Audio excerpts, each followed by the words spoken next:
नमस्कार, जय हिंद, जय भारत, सत श्री अकाल सभी को, जय श्री राम, राधे राधे। दोस्तों, हमारा देश एक लोकतांत्रिक देश है और लोकतंत्र में जनता सर्वोपरि होती है और ये सब कुछ जानती है। लोकतंत्र में देश किसी की बाप की जागीर नहीं है कि आप जो भी समझेंगे, जो भी चाहेंगे वो करेंगे। ये जनता जिसने आपको वहाँ तक बैठाई है वो फिर से आपको वहीं फेंक सकती है जहाँ से आप उठकर आए हैं। आप इन्हें धमका रहे हैं, डरा रहे हैं, बरगला रहे हैं या फिर अपने चालों में फंसा रहे हैं। लोकतंत्र में जनता दुर्योधन नहीं है जो शकुनी मामा की बातों में आकर महाभारत करवा देंगे। ठीक है, लोकतंत्र में स्वयं जनता श्री कृष्ण है और ये जैसा चाहेगी वैसा ही होगा।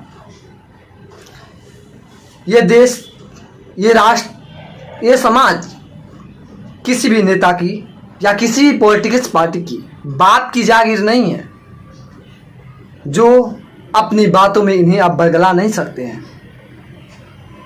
हमारे यहाँ लोकतंत्र और गणतांत्रिक प्रक्रिया हमारे राष्ट्र और देश को सर्वोपरि बनाती है पूरे विश्व में। और देश की हर एक पॉलिटिकल पार्टी को यह समझना अति आवश्यक है कि ये देश की जनता का है। पॉलिटिकल पार्टी को यह समझना होगा कि हम ज़्यादातर, अक्सर, अधिकतर जनता को अधिक समय तक प्रलोभन देकर या अपने झूठे या ढकोसले वादों में या इनसे प्रभावित नहीं कर सकते हैं। और यही हासिल, यही महाभारत हमको दिल्ली के चुनाव में देखने को मिला है। साथियों, यह कहते हुए मुझे बहुत अफसोस हो रही है कि दिल्ली के विधानसभा चुनाव में जिस जनता ने आप सरकार को अपने सराखों पे बैठाया, आज करीब 10 साल के बाद उसी जनता ने, उसी पब्लिक ने आज कचरे को ढेर में फेंक दिया। कारण पता है, बहुत सारे कारण हैं और बहुत सारी चीज़ें हैं। मैं आज एक एक कारण से आपको अवगत करूंगा कि क्या विधानसभा चुनाव में दिल्ली में कांग्रेस की और आपकी ऐसी हालत क्यों हुई, बीजेपी इतनी मजबूती से क्यों उभर गई। मैं यह स्पष्ट करना चाहता हूं कि कोई भी पार्टी दूध से धुली हुई नहीं है, लेकिन यदि आप लंबे समय से सत्ता में हैं तो आपको यह सिद्ध करना होगा, यह प्रूव करना होगा, यह जनता के सामने प्रमाण देना होगा कि हम अपने वादों को लेकर नहीं, अपने कार्यों के साथ आपके साथ खड़े हैं। अपने कार्यों के बल पर हम आपका सेवक हैं, आपका राजा नहीं। ये राजतंत्र नहीं है, ये लोकतंत्र है। अमेरिका के राष्ट्रपति ने कहा था, democracy is the for people, the people, by people. लोकतंत्र जनता का, जनता के लिए, जनता का द्वारा चुना हुआ शासन होता है। काफ़ी लंबे समय के बावजूद आप सरकार सत्ता से बाहर हो चुकी है, करीब 10 सालों के बाद। और 10 साल एक सरकार को सत्ता में बने रहना मामूली बात नहीं है। 10 साल में उस स्टेट की, उस जगह का या फिर उस क्षेत्र का काया पलट सकती है यदि उसका उपयोग निस्वार्थ भाव के साथ सही तरीकों से किया जाए। मुझे ऐसा लगता है और शायद इन चीज़ों को पहचानने में आप सरकार विफल हो गई। बार बार आप यही कहते आ रहे थे कि हम यमुना को साफ कर देंगे, हम यमुना के साफ कर देंगे, हम यमुना को साफ करेंगे। कितनी बार आप कहेंगे जनता से भाई, कितनी बार? आपने यमुना के साफ करने में 7,000 करोड़ रुपया का इन्वेस्ट भी नहीं किया था। क्या यमुना साफ हो गई? आपने हरियाणा सरकार पे आरोप लगाया कि हरियाणा सरकार हमें जहर दे के पानी दिल्ली के अंदर भेजती है। आप इसमें भी गलत सिद्ध हो गए। ये क्या है? आपने बार बार ये कहा जनता से कि बीजेपी हमें काम नहीं करने दे रही है, बीजेपी हमें रोक रही है। क्या बीजेपी विकास कार्य में वास्तव में आपको रोक रही थी? तो जनता को यह समझ में आ गया कि इसे बीजेपी यदि काम करने से रोक रही है तो ये सत्ता यदि बीजेपी को दिया जाए तो शायद इससे बेहतर विकास करके हमको देगा। यह आपकी नाकामयाबी थी। आप पर भ्रष्टाचार के आरोप लगे। जरा सोचिए, उस पार्टी का जिसका उदय ही भ्रष्टाचार के खिलाफ हुई आंदोलन से हुई है, जिसकी उत्पत्ति ही एक ऐसी चिंगारी से हुई जो भ्रष्टाचार को खत्म करने के मकसद से निकला था। वो चिंगारी खुद भ्रष्टाचार का ज्वाला कैसे बन गई? आपके पार्टी के कई सारे नेताओं पे भ्रष्टाचार के आरोप लगे। क्यों? आप सही थे या गलत हैं हम इसकी पुष्टि नहीं करते हैं, लेकिन यदि आप वास्तव में सही थे तो आप सबूत क्यों नहीं पेश कर पाए? क्योंकि सत्यमेव जयति, हमेशा सत्य की ही विजय होती है। वास्तव में यदि जनता ने बीजेपी को चुना है दिल्ली के अंदर तो वास्तव में आप गलत थे। आपने जनता से बोला कि जनता यदि हमें वोट देगी तो मैं जेल में नहीं जाऊंगा। यदि जनता मुझे जेल में भेजना चाहती है तो कमल का बटन दबाए। जनता आपको फिर से जेल में भेज दिया। ये क्या ये पॉलिटिक्स का तरीका है? क्या जनता समझती नहीं? इतना बेवकूफ़ समझते हो जनता का? इतना बेवकूफ़ है नहीं जितना आप समझते हैं। इतने सारे वादे कर दिए फ्री का। क्या लगता है फ्री के वादे में फिर किसी को कमाने का जरूरत ही नहीं? आगे आगे आप फ्री के वादे करते गए, पीछे से बीजेपी और कांग्रेस फ्री फ्री फ्री लूट लो जितना लूटना है दिल्ली को। जरा सोचिए कि आपके फ्री वाले वादों से दिल्ली की अर्थव्यवस्था पर क्या प्रभाव पड़ेगा। वैसे भी दिल्ली कर्ज के तले दबी हुई है। शट होती हैं तो मजबूरन शतवर्तियों को उस जहर वाली झाग पानी में शठ को व्रत करना पड़ता है। आप 10 वर्षों में सिर्फ यमुना की सफाई चिल्लाते रह गए। शायद मुझे लगता है आप यमुना की सफाई कर दिए होते तो आज हार का यह मुंह आपको नहीं देखना पड़ता और आज के दिन आज पुनः सत्ता में होते। दिल्ली का चुनाव परिणाम सिर्फ एक परिणाम नहीं है, यह एक बहुत बड़ी परिवर्तन का आगाज है। इस प्रकार से दिल्ली के सत्ता से बाहर जाना आपके लिए बेहद चिंताजनक है। आप सोचिए ना, जिस जनता ने आपको 62 सीट दिया था, 62 सीट आपने जीती थी विधानसभा में, आज आप 22 पे आके सिमट गए। क्यों? आप शिक्षा नीति के दिन दौरा पीट रहे थे और क्या आपकी शिक्षा नीति वास्तव में इतनी अच्छी थी तो ये जनता को क्यों नहीं पसंद आया? क्यों जनता ने आपको इस प्रकार से नकार दिया? क्या आप फिर भी ईवीएम का रोना रोएंगे? मुझे लगता है इसके अलावा तो और कोई रास्ता नहीं है। इतनी बुरी हार सोचा नहीं था कि आप सरकार को दिल्ली में इतनी बड़ी हार का सामना करना पड़ेगा, लेकिन अफसोस कि आपकी नीतियों के कारण, आपके ड्रामेबाजी के कारण आपको यह हार दिखाई दी है, जनता ने दिखाई है। और यह समझना होगा, आप हमेशा से आरोप लगा रहे थे, उस पर आरोप लगा रहे थे और जनता ने आप पे ही आरोप लगा दिया।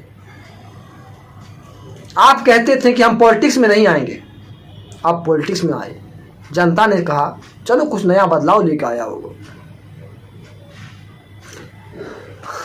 अन्ना हजारे हमारे आदर्श हैं।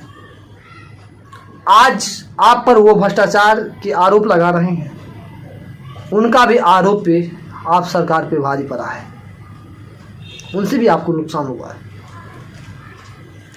अन्ना हजारे ने खुद कहा कि उनके अंदर लोभ और सत्ता की लालच आ चुकी है।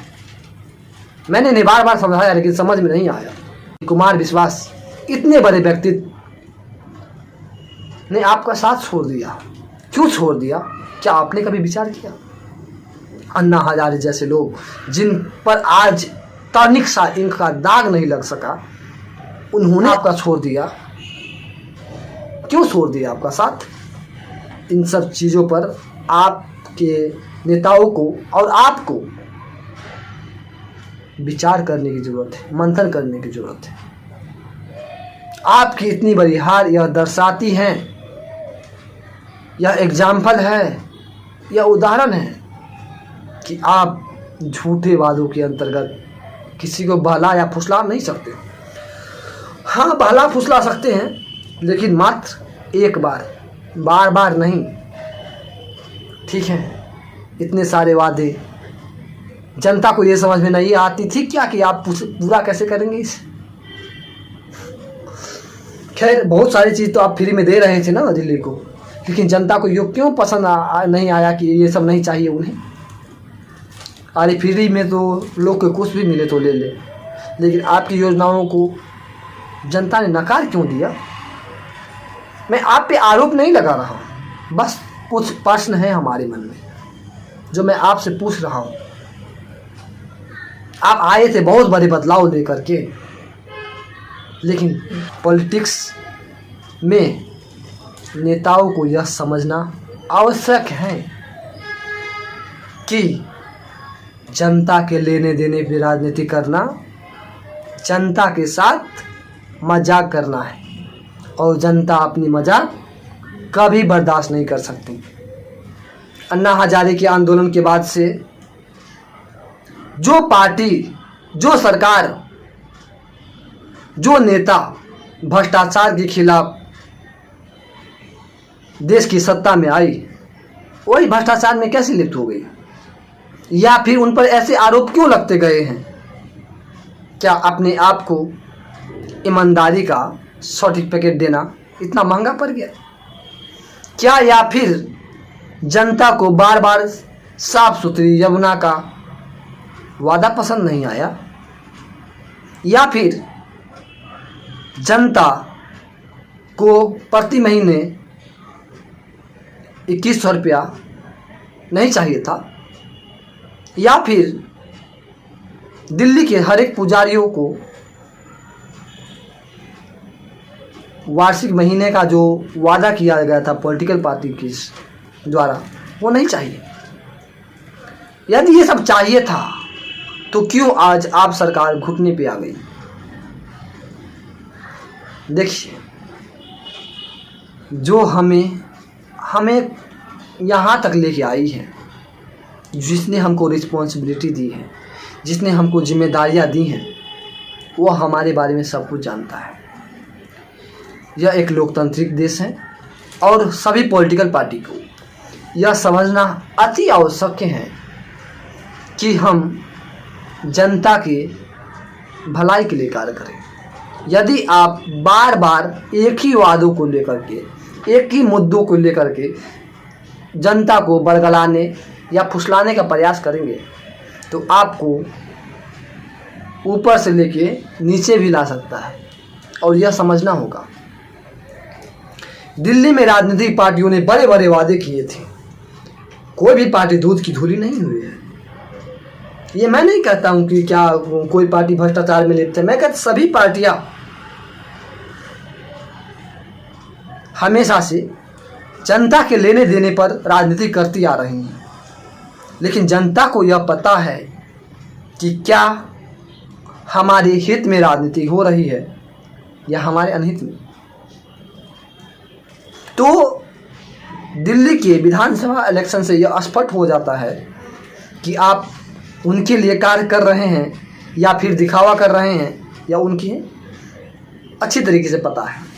अब सोचिए ना, कांग्रेस जो कभी मजबूत हुआ करती थी आज उसका नामो निशान मिट गया। अफसोस है, लेकिन यह एक परिवर्तन की नई अध्याय भी। नई अध्याय इसीलिए क्योंकि आप बार बार एक ही मुद्दों को लेकर के जनता को झुठला नहीं सकते।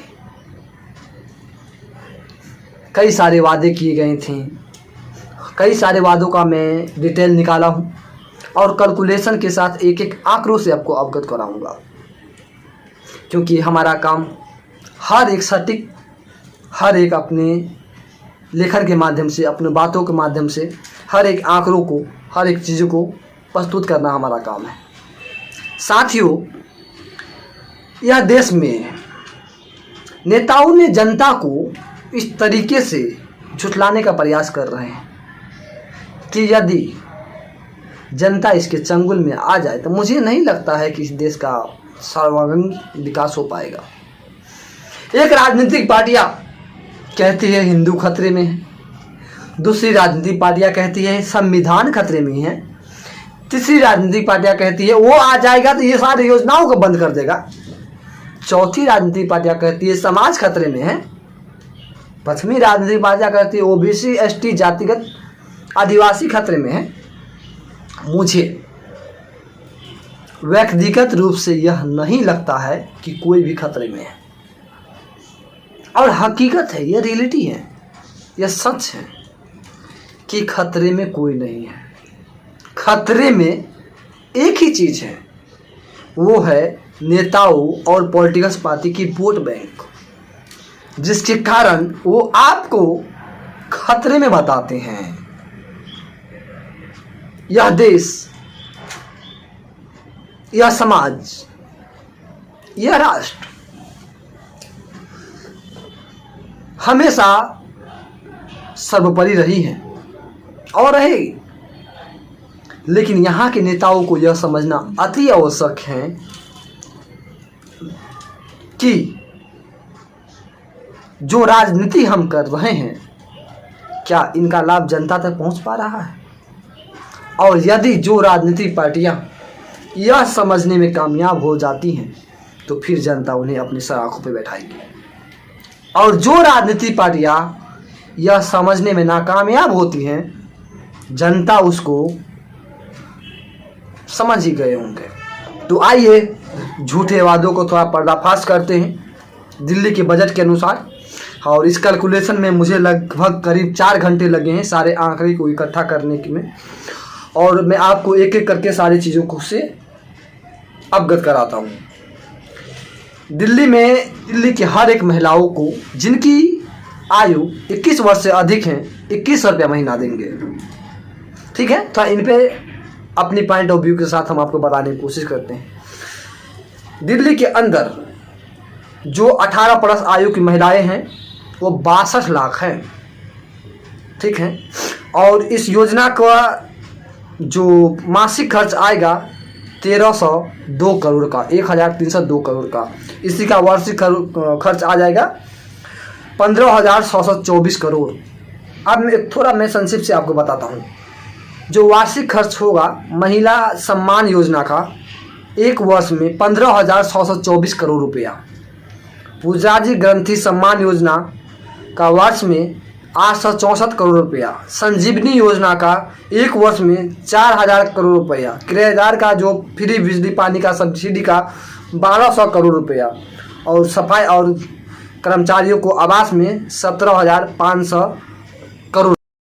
अब इस सब को मैं कैलकुलेट करता हूँ तो टोटल हो जाता है 29,188 करोड़ रुपया, प्लस जो सफाई कर्मचारियों को आवास की योजना की गई थी उसका 7,500 करोड़ रुपया। अब मान लीजिए, अब इस आंकड़ा को जो मैंने अभी आपको बताया इसकी तुलना मैं दिल्ली सरकार के बजट से करता हूँ। वर्ष 2024-25 में दिल्ली सरकार का जो बजट था 76,000 करोड़ का था और इसमें लगभग 45,000 करोड़ रुपया सिर्फ 2 या 4 योजनाओं पे खर्च हो रहा है। यानी कि इसका दिल्ली सरकार को जो बजट है उसका 48% हिस्सा सिर्फ और सिर्फ इन योजना में खर्च हो रहा है। तो क्या और काम दिल्ली में नहीं है? कहाँ से लाएंगे इतना पैसा? और किस प्रकार से आप हर एक वादों को पूरा करेंगे? और कई सारी चीज़ों हैं उसको मैंने तो जोड़ा ही नहीं। मैंने सिर्फ 36,688 करोड़ रुपए का आंकड़ा का आपको परसेंटेज निकाल के बताया कि दिल्ली सरकार के बजट का 48% होता है। यदि सारी चीज़ों को इसमें मैं कैलकुलेट करूं तो ये 75% पहुंच जाएगा। ठीक है, इतना भारी वित्तीय बोझ का निर्वहन करना मुमकिन ही नहीं, नामुमकिन है, और यह जनता को पता है। ठीक है, तो यही नहीं, अब बीजेपी को देखिए, बीजेपी इससे भी 2 कदम आगे निकल गई है। 2500 रुपया देने का वादा किया है दिल्ली के अंदर। कहाँ से देगी? चलिए कोई दिक्कत नहीं, देखते हैं 10 सालों के अंदर केजरीवाल तो नहीं कर पाए। हाँ, मैं उनके द्वारा किए गए कुछ कामों का सराहना करता हूँ, समर्थन करता हूँ, लेकिन उनके द्वारा किए गए ड्रामेबाजी पॉलिटिक्स का मैं खिलाफ हूँ। सभी को पॉलिटिक्स अच्छी लगती है और ओवर पॉलिटिक्स अच्छी नहीं लगती। एक एग्जाम्पल के लिए समझिए आप, सपोज डेट एक एग्जाम्पल के लिए कि एक्टिंग अच्छी लगती है, लेकिन उसी में यदि ओवर एक्टिंग को घुसा दिया जाए तो कैसी लगेगी? बेकार, बकवास। और वही दिल्ली के अंदर हुई है। पॉलिटिक्स नहीं हुई है, ओवर पॉलिटिक्स। और ओवर पॉलिटिक्स की वजह से दिल्ली में आप घुटने पे आ गई और बीजेपी पुनः सत्ता में इतनी बड़ी मजबूती के साथ वापसी की है।